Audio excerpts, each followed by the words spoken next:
Have you ever had a moment so still, so utterly silent, that you could hear the hum of your own blood in your veins? For Elara, that moment arrived not in a quiet room, but in the heart of the bustling city, the exact instant every single person around her stopped blinking. It wasn't a frozen tableau. Life continued its frantic pace. A man juggling coffee and a phone still rushed. A woman laughed. A cyclist weaved through traffic. But their eyes remained wide open, unblinking, glistening under the sun like wet stones. A primal chill, cold and sharp, traced the length of Elara's spine. She was the only one who noticed. The first layer of the mystery wasn't just the absence of a blink. It was the profound wrongness that followed.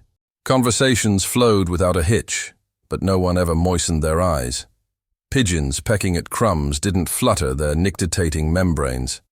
Even the stray cat sunning itself on a wall held its gaze, pupils fixed. Elara's own eyes began to ache in sympathy, a dry, gritty pain that mirrored her growing dread. When she finally dared to whisper her observation to the man beside her at a crosswalk, "Sir, your eyes—" He turned his head, his gaze unnervingly steady, and said, "I'm sorry. Do I know you?" His politeness was a wall, a perfect, seamless barrier that shut her out completely. She was an island of blinking, terrified normality in a sea of wide-eyed strangers. Subscribe to the channel and hit the bell, because this mystery is only beginning, and you won't believe where it leads. Driven by a compulsion she couldn't name, Elara fled to the refuge of her small apartment, her sanctuary of books and quiet. But the sanctuary was breached. Her reflection in the dark computer screen caught her off guard. She blinked, a slow, relieved beat of moisture. The reflection did not. It stared back, its eyes unblinking, a perfect mirror image frozen in a single moment of time. A sob caught in Elara's throat. This was no mass hallucination. This was something deeply personal, a violation aimed squarely at her. The third hook came with the soft chime of her laptop, a notification from a news aggregator.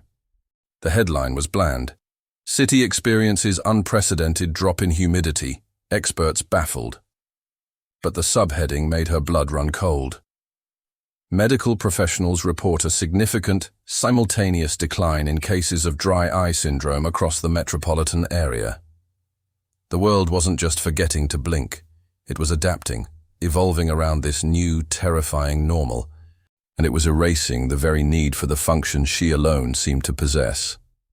The climax arrived not with a bang, but with a memory, breaking through her panic like a shard of glass. She was 7 years old, sitting on her grandmother's knee. "The world is a story, my little Elara," the old woman whispered, her voice a rustle of leaves. "And every story needs a reader, someone to give it a heartbeat, to turn the pages. Some are born to be the readers." Her grandmother had tapped her gently on the forehead, right between the eyes. They see the pauses everyone else skips. They notice the spaces between the words. Elara's aching eyes flew open wide. It wasn't a curse. It was a roll. The world hadn't broken. It had paused. It was holding its breath, waiting. And she was the only one who could feel the suspense, the only one who remembered how to turn the page. The final twist was not in what she saw, but in what she did. With a trembling hand, Elara reached up to her own face. She took a deep, shuddering breath, the last breath of the old world. And then, she made the choice.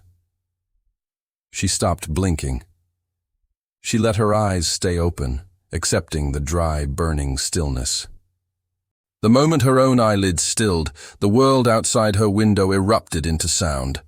A car horn, a child's shriek of laughter, the rustle of leaves. But it was the softer, closer sound that truly defined the new reality. It was the gentle, synchronized click of 10,000 eyelids, finally, completing their downward sweep. She hadn't been witnessing a catastrophe. She had been the cause of a hesitation. The reader had been too engrossed, holding the book too still, and the story had waited for her. The world was reading along with her now, a perfect, unified audience. And she finally understood her grandmother's words. She wasn't a victim, she was the anchor. And the story was far from over. If your mind is reeling from that revelation, imagine what we'll uncover next. Subscribe now so you don't miss a single twist in the tale.